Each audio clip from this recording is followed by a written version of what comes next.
नमस्कार साथियों, welcome to Ananya genius classes.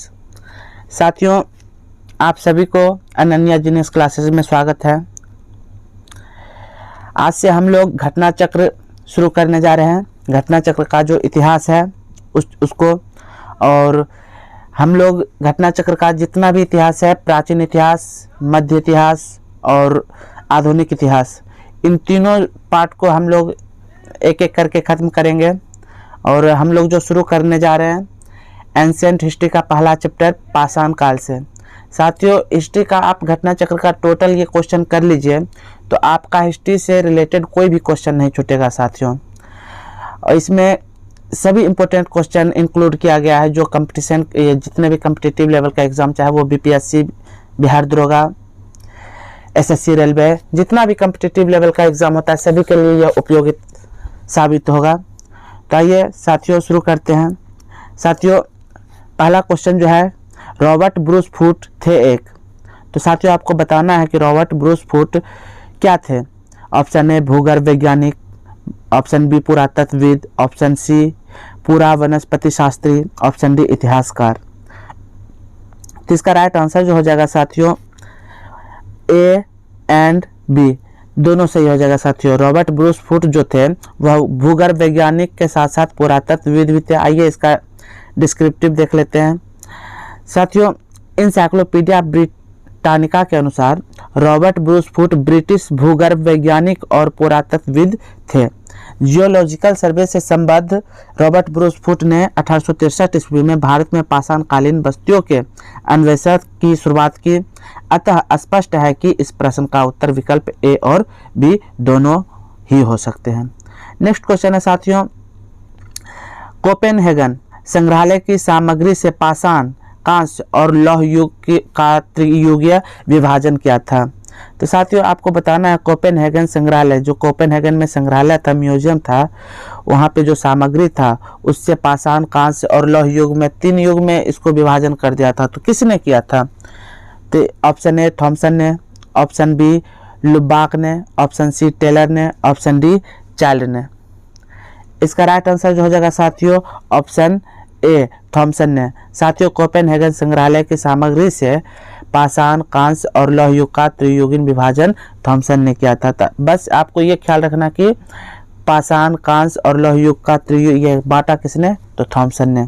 आइए देखते हैं इसका डिस्क्रिप्टिव। डेनमार्क के कोपेनहेगन संग्रहालय में, कभी कभी साथियों पूछ लिया जाता है कि कोपेनहेगन संग्रहालय कहाँ है, तो डेनमार्क में है। तो डेनमार्क के कोपेनहेगन संग्रहालय में 1818 और 1820 में एक आयोग की रिपोर्ट के अनुसार सामग्री के आधार पर पाषाण, कांस्य और लौह युग का त्रियुगीय विभाजन क्रिश्चियन जर्गेनसन थॉमसन ने किया था। यद्यपि थॉमसन ने 1836 ईस्वी में इसी वर्गीकरण के अनुसार संग्रहालय की वस्तुओं का विवरण प्रकाशित किया था। नेक्स्ट क्वेश्चन है साथियों, उत्खनित प्रमाणों के अनुसार पशुपालन का प्रारंभ हुआ था। तो साथियों आपको बताना है कि उत्खनित प्रमाण यानी कि जितने भी प्रमाण मिला है उत्खनन के दौरान, तो उससे जो हम लोगों को पता चला कि पशुपालन का आरंभ या प्रारंभ कब से माना गया, किस काल से? तो ऑप्शन ए निचले पूर्व पाषाण काल में, ऑप्शन बी मध्य पूर्व पाषाण काल में, ऑप्शन सी ऊपरी एवं पाषाण काल में, ऑप्शन डी मध्य पाषाण काल में। इसका राइट आंसर जो हो जाएगा साथियों ऑप्शन डी मध्य पाषाण काल में। यानी कि उत्खनित प्रमाणों का जो के अनुसार जो पता चला है कि पशुपालन का प्रारंभ कब हुआ, तो वो मध्य पाषाण काल में पशुपालन का प्रारंभ हुआ। आइए इसका डिस्क्रिप्शन देख लेते हैं साथियों। मध्य पाषाण काल के अंतिम चरण में पशुपालन के साक्ष्य प्राप्त होने लगते हैं। ऐसे पशुपालन के साक्ष्य भारत में आदमगढ़, यानी कि पशुपालन का जो साक्ष्य मिला है वह कहाँ से मिला है? आदमगढ़, जो कि होशंगाबाद मध्य प्रदेश में पड़ता है, तथा बागोर, भीलवाड़ा, राजस्थान से मिला है। तो ये भी क्वेश्चन पूछा जाता है कि साथियों कि पशुपालन का साक्ष्य किस जगह से मिला है? तो आदमगढ़ से मिला। कहाँ पड़ता है? तो होशंगाबाद मध्य प्रदेश में। और बागोर से भी मिला, और बागोर भीलवाड़ा में पड़ता है, राजस्थान। नेक्स्ट क्वेश्चन है साथियों, मध्यपाषाणिक प्रसंग में पशुपालन के प्रमाण जहाँ मिले हैं वह स्थान है। देखिए इससे पहले जो हम लोग देखे उसी का है। तो साथियों पशुपालन का प्रमाण कहाँ से मिला है? तो इसका सही आंसर क्या हो जाएगा साथियों? ऑप्शन सी आदमगढ़ से। पशुपालन का प्रमाण जो मिला है हमको आदमगढ़ से। और कहाँ पड़ता है साथियों? होशंगाबाद मध्य प्रदेश में पड़ता है। नेक्स्ट क्वेश्चन है साथियों, नेक्स्ट क्वेश्चन है निम्नलिखित में से किस स्थल से हड्डी के उपकरण प्राप्त हुए हैं? साथियों आपको बताना है कि ये जो जगह दिया गया है, 4 जगह का नाम दिया गया है, किस स्थान से हड्डी का उपकरण प्राप्त हुआ है।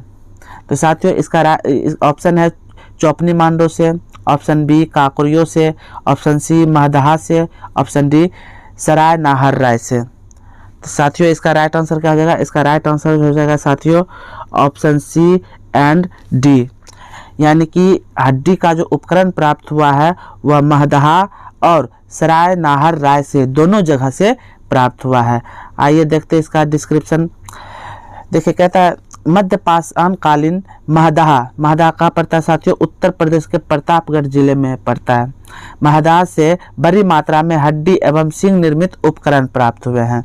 जी.आर. शर्मा महदहा में 3 क्षेत्रों का उल्लेख करते हैं जो झील क्षेत्र, बुचरखाना संकुल क्षेत्र एवं कब्रिस्तान निवास क्षेत्र में बटा था। बुचरखाना संकुल क्षेत्र से ही हड्डी एवं सिंग निर्मित उपकरण एवं आभूषण बड़े पैमाने पर पाए गए हैं। सराय नाहर राय से भी अल्प मात्रा में हड्डी के उपकरण मिले हैं। इस प्रकार से आंसर क्या आ जाएगा साथियों कि हड्डी के उपकरण कहाँ से मिले हैं? तो ये सराय नाहर से और महदहा दोनों स्थान से मिला है। तो नेक्स्ट क्वेश्चन है साथियों हड्डी से निर्मित आभूषण भारत में मध्य पाषाण काल के संदर्भ में प्राप्त हुए हैं। तो कहाँ से हुए साथियों? इसका राइट आंसर क्या आ जाएगा साथियों? यही क्वेश्चन पीछे भी था। तो ऑप्शन ए एंड बी सराय नाहर राय से और महदहा से। नेक्स्ट क्वेश्चन है साथियों एक ही कब्र से 3 मानव कंकाल निकले हैं। तो साथियों आपको बताना है कि एक ही कब्र से 3 मानव कंकाल निकले हैं। तो कहाँ से निकले हैं? ऑप्शन ए सराय नाहर राय से, ऑप्शन बी दमदमा से, ऑप्शन सी महदहा से, ऑप्शन डी लंगनाथ से। तो इसका राइट आंसर जो साथियों हो जाएगा दमदमा से। साथियों एक ही कब्र से 3 मानव कंकाल निकले हैं। तो ये जो निकले हैं कहाँ से निकले हैं साथियों? दमदमा से निकले हैं। ये डिस्क्रिप्शन देख लेते हैं। मध्य गंगा घाटी के प्रतापगढ़ जिले में स्थित सराय नाहर राय, महदहा तथा दमदमा का उत्खनन हुआ। दमदमा में लगातार 5 वर्षों तक किए गए उत्खनन के फलस्वरूप पश्चिमी तथा मध्यवर्ती क्षेत्रों से कुल मिलाकर 41 मानव समाधान ज्ञात हुए हैं। इन समाधानों में से 5 समाधान युग्म समाधान थे, यानी कि 5 समाधान युग्म मतलब जोड़े में था, और 1 समाधान में 3 मानव कंकाल एक ही साथ दफनाए हुए मिले हैं। शेष समाधानों में 1-1 कंकाल मिले हैं। तो इस प्रकार जो 3 मानव कंकाल का जो ये मिला कब्र वो कहाँ मिला साथियों? तो आंसर क्या आ जाएगा साथियों? दमदमा इसका राइट आंसर हो जाएगा। नेक्स्ट क्वेश्चन है खाद्यान्नों की कृषि सर्वप्रथम प्रारंभ हुई थी। तो खाद्यान्नों की जो कृषि जो प्रारंभ हुई कब से हुई साथियों? तो इसका राइट आंसर जो हो जाएगा साथियों क्या होगा? न ऑप्शन ए नव पाषाण काल में, ऑप्शन बी मध्य पाषाण काल में, ऑप्शन सी पुरा पाषाण काल में, ऑप्शन डी प्रोटो ऐतिहासिक काल में। इसका राइट आंसर जो साथियों हो जाएगा ऑप्शन ए नव पाषाण काल में। खाद्यान्नों की कृषि का जो सर्वप्रथम प्रारंभ हुई नव पाषाण काल में।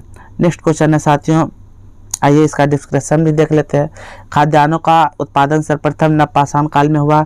यही वह समय है जब मनुष्य कृषि कर्म से परिचित हुआ, यानी कि कृषि से जो परिचित हुआ मनुष्य किस काल में? तो नव पाषाण काल में।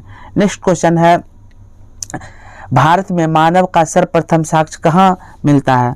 साथियों इसका राइट आंसर क्या हो जाएगा? जो कि भारत में मानव का सर्वप्रथम साक्ष्य कहाँ से मिलता है? ऑप्शन ए नीलगिरी पहाड़ियाँ, ऑप्शन बी शिवालिक पहाड़ियाँ, ऑप्शन सी नलमाला पहाड़ियाँ, ऑप्शन डी नर्मदा घाटी। इसका राइट आंसर जो हो जाएगा साथियों ऑप्शन डी। भारत में मानव का सर्वप्रथम साक्ष्य नर्मदा घाटी से मिलता है साथियों। आइए इसका डिस्क्रिप्शन देख लेते हैं, वर्णन देख लेते हैं। भारत में मानव का सर्वप्रथम साक्ष्य मध्य प्रदेश के पश्चिमी नर्मदा क्षेत्र में अवस्थित हथनौरा नामक, जो हथनौरा कहाँ? होशंगाबाद मध्य प्रदेश में पड़ता है साथियों, नामक पुरा स्थल से प्राप्त हुआ। इसकी खोज पुरातत्वविद अरुण सोनकिया द्वारा 5 दिसंबर 1982 में किया गया। तो साथियों मानव का जो सर्वप्रथम साक्ष्य कहाँ से मिला है? नर्मदा में मिला है, और कहाँ? हथनौरा होशंगाबाद के निकट। नेक्स्ट क्वेश्चन है प्रथम मानव जीवाश्म भारत की किस नदी घाटी से प्राप्त हुआ। सेम क्वेश्चन है साथियों जो पीछे अभी हम लोग देखे हैं। तो इसका राइट आंसर क्या हो जाएगा साथियों? ऑप्शन सी, नर्मदा घाटी से। यानी कि प्रथम मानव जीवाश्म भारत के किस नदी घाटी से प्राप्त हुआ? नर्मदा घाटी से। Next question